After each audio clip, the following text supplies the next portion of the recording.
Hola, mi nombre es Fernando Coborrué Cortés y soy estudiante de la licenciatura en Ingeniería Industrial y de Sistemas en la Universidad del Desarrollo Profesional UNIDEP.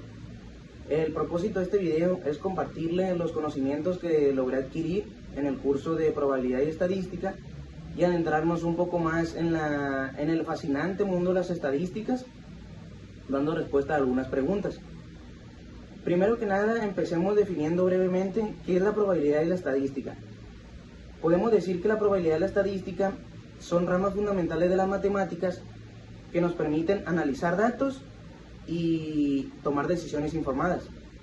La probabilidad nos ayuda a medir la incertidumbre y a predecir la ocurrencia de eventos, mientras que la estadística se enfoca más en la recopilación, análisis e interpretación de los datos.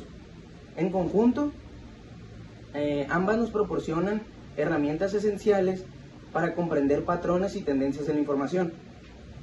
A continuación, pasaremos a dar respuesta a algunos cuestionamientos acerca del mundo de las estadísticas. Espero que esta explicación les resulte tan interesante y reveladora como lo ha sido para mí.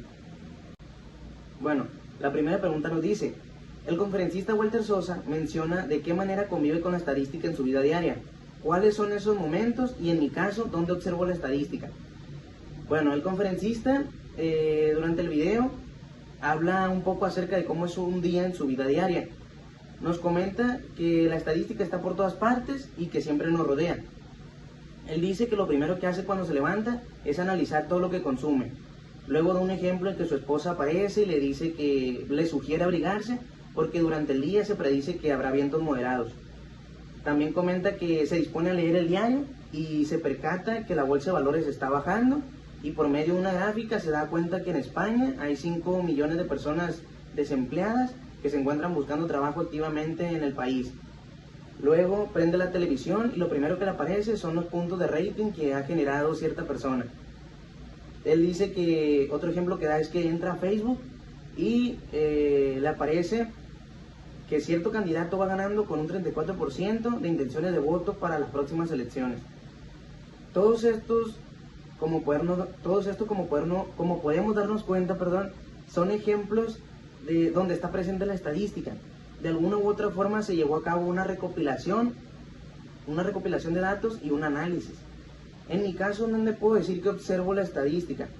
Bueno, por ejemplo, de igual manera, al ver las noticias, ya sea cuando prendo la televisión o en mi teléfono, al ver las noticias, al analizar los casos activos de COVID, que es otro tema que de nuevo está muy polémico, datos sobre la economía.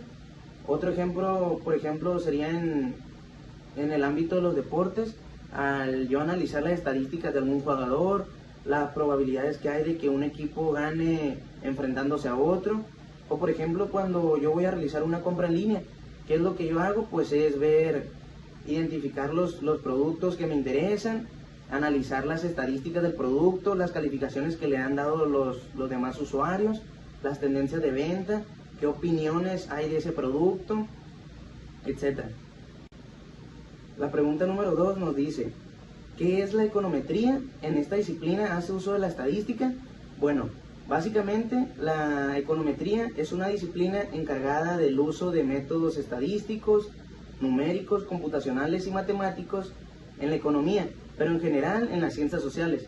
Por lo tanto, la respuesta es que sí. Como ya lo mencionamos anteriormente, la econometría hace un uso intensivo de la estadística. En la pregunta número 3 nos dice: ¿qué menciona el conferencista que es la estadística y tiene algo que ver con lo observado en la materia? Bueno, en el video el conferencista menciona que la estadística es una disciplina en donde la parte intenta hablar por el todo, y pone el ejemplo de los 2.600 hogares que se utilizan para medir el desempleo en la capital de Buenos Aires, dándonos una idea de los 4 millones de hogares que hay en total en la región. Sí, tiene algo que ver con lo observado en la materia, pues durante el curso se estudiaron conceptos como las variables estadísticas, muestras, distribuciones de probabilidad, las inferencias estadísticas, entre otros puntos clave. La pregunta número 4 nos dice: se menciona una estadística para medir la pobreza y la desigualdad en América Latina. ¿Para qué le sirven estos resultados y para qué creo que me servirían a mí? Bueno, yo considero que Esta información podría servirle a los gobiernos para implementar políticas sociales y económicas que ayuden a reducir la pobreza y la desigualdad, o pues lo deseado sería eliminarlas totalmente, ¿verdad? Otra cosa para lo que podría servir esto es para evaluar si un programa que ya se está implementando realmente está ayudando a disminuir los índices de pobreza o es necesario realizar modificaciones. Otra cosa podría ser para ayudar a concientizar a la sociedad, a activistas, a organizaciones y que de esta manera pues movilicen sus recursos con el fin de abordar estos problemas. Como ciudadano considero que para mí esto podría servirme para entender mejor la situación socioeconómica que hay en mi entorno, cómo está, y de hasta cierto punto, por ejemplo, me podría servir a la hora de yo ejercer mi voto, por qué partido político votar, o también me podría servir para conocer y analizar cuáles son las áreas más afectadas y hasta cierto punto contribuir de una manera efectiva a una mejora. Continuamos con la pregunta número 5, que dice, ¿para qué le sirvió la estadística de discrepancia entre consumo e ingresos? ¿En qué momento detectarías que alguien está ocultando ingresos? Se dice que justamente ese es el poder de una buena estadística. De cierta manera va a ayudar a iluminar algo acerca de las actividades que se están realizando. En este caso es útil para detectar desigualdades y posibles irregularidades en la forma en que las personas manejan sus recursos financieros. ¿En qué momento se podría detectar que alguien está ocultando ingresos? Pues por ejemplo al analizar si hay inconsistencias entre los ingresos reportados y la información bancaria o los recibos de gastos declarados de la persona. O por ejemplo al detectar un gasto inusualmente alto en comparación con los ingresos declarados. La pregunta número 6 dice, la estadística de la economía oculta argentina, ¿crees que también se funcionaría si la aplicas en México y por qué? Bueno, el método que menciona que utilizaron sí se podría aplicar en México, sin embargo, podría no funcionar de la misma manera, pues pueden influir diversos factores, ¿no? Por ejemplo, Argentina y México tienen estructuras económicas diferentes. Además, las prácticas relacionadas con el trabajo y el consumo pueden influir en cómo se manifiesta la economía oculta. Tal vez en México se ingenian más actividades para la economía oculta, o por ejemplo, las políticas fiscales y de regulación económica en Argentina y México son diferentes. Estas variaciones pudieran influir en la eficacia de las estrategias utilizadas para medir lo de la economía oculta. Pasamos a la pregunta número 7 que nos dice, el conferencista menciona algunos tipos de errores estadísticos. ¿Cuáles son y cuáles me podrían suceder a mí? Bueno, menciona que los errores estadísticos son imprecisiones que surgen porque solo se toma una parte y no el todo. Y pone como ejemplo los 15 mililitros de sangre que le toman como muestra para medir el colesterol, o los 2.600 hogares que toman para medir el desempleo en Buenos Aires y no los 4 millones que son en total. ¿Cuándo me podrían suceder a mí algún error estadístico? Pues por ejemplo, si yo aplico una encuesta de satisfacción a los clientes en mi trabajo, pero solo lo aplico a un grupo de personas, podría no reflejar la realidad de todos los clientes, pues. Otro ejemplo puede ser, si yo analizo el rendimiento de un producto en base a las ventas en una sola región, el no analizar las demás regiones podrían proporcionarme una visión distorsionada. Y por último, otro ejemplo podría ser si yo estoy analizando a qué escuela de inglés me conviene más entrar. Y por ejemplo le pregunto a 3 personas de cada una de las opciones que tengo. Podría darme una idea, pero eso no significa que las opiniones de las personas, de esas pocas personas, representan adecuadamente la calidad de cada escuela. En la pregunta número 8 nos dice, ¿por qué comenta el conferencista que la matemática clásica no tolera errores y la estadística vive de los errores? Bueno, esto es debido a que la matemática se basa en principios y reglas que requieren de precisión y exactitud. Es decir, con un pequeño error ya se puede invalidar una solución o una prueba.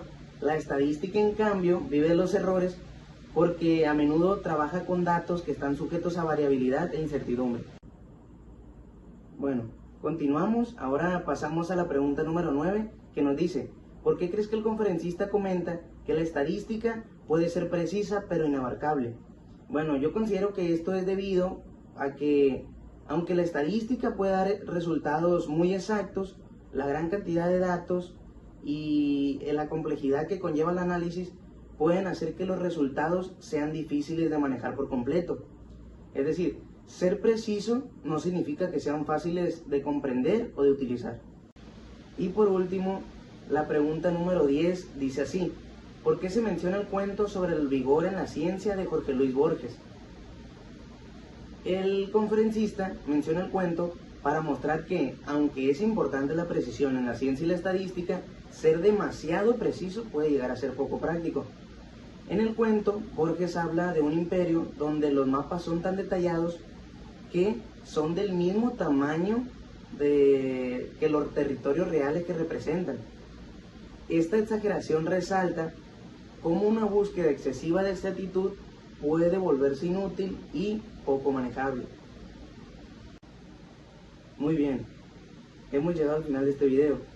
En conclusión, la probabilidad y la estadística son herramientas fundamentales en nuestra vida diaria y en el análisis de datos. Este curso considero que ha sido extremadamente valioso para mí, pues me ha proporcionado los conocimientos y las habilidades necesarias para interpretar y utilizar datos de manera efectiva. A lo largo de este curso aprendí que la probabilidad nos puede ayudar a medir la incertidumbre y predecir la ocurrencia de eventos, mientras que la estadística se enfoca en la recopilación e interpretación de datos. Me pude dar cuenta que estos conocimientos no solo son aplicables en lo académico, sino que también se pueden utilizar en situaciones de la vida real. En este video dimos respuesta a una serie de preguntas que nos ayudó a entender la importancia de la estadística, cómo trabaja la precisión, la importancia de manejar los errores y la incertidumbre, y además explicamos algunos ejemplos prácticos. En general, para mí, el contenido de este curso fue de gran ayuda para apreciar la importancia de la probabilidad y la estadística en diversas áreas de mi vida y, por ejemplo, en mi futura vida laboral. Muchas gracias por su atención.